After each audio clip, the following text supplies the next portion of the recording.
E o Blues Monbus reforza a súa aposta polos playoff polo título. Gañoulle este mediodía no Sara un rival directo, Estudiantes, por 11 puntos de diferenza, 82-71. Na semana na que se falou moito sobre a posible interese do Real Madrid en Salah Mejri, o tunisiano respondeu no campo cun primeiro cuarto espectacular no que lle deu unha vantaxe decisiva ao seu equipo.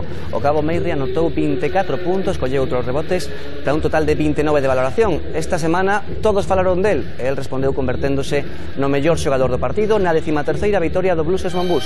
Na Galega falou o seu representante, di que non hai contactos co Real Madrid. Non, o Real Madrid nin me chamou a min, nin chamou a Salah. Non houbo contacto. É só ruido.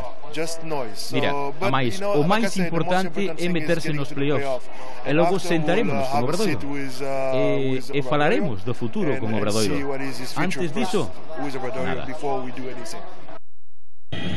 O Blues Monbus vence ante Estudiantes e volve a meterse en postos de playoff.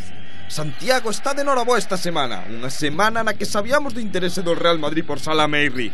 As dúbidas sobre o seu compromiso co Blues Monbus aparecían entre os aficionados do equipo santiagués, pero o tunisiano encargouse ante Estudiantes de calar todos os rumores. 24 puntos e 8 rebotes eran os seus números ao final do partido. Desde o primeiro minuto Mejri foi o dono do partido. Tamén bailaba a defensa estudiantil, como voaba sobre eles ou interceptaba calquera intento de canasta dos de Chus Vidorreta.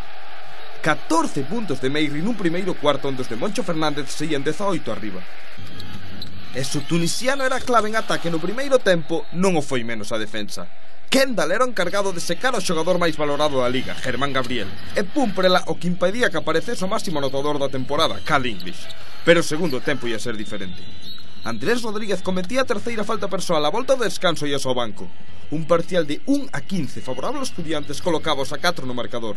Moncho Fernández enfadábase cos seus, pero Germán Gabriel espertara e o pesadelo doutra remontada corría sobre os afeccionados de Sá. Daniel Clark apertaba máis o marcador pondo os seus a 2 a tan só 7 minutos para a final, pero era hora do outro heroe da mañá en Santiago. Tras ser o pesadelo de English durante gran parte do partido, Pavel Pumprela ia protagonizar a outra xogada decisiva do encontro. O Estudiantes a tan só 3 puntos anotaba primeiro e roubaba logo un balón que acababa en falta antideportiva.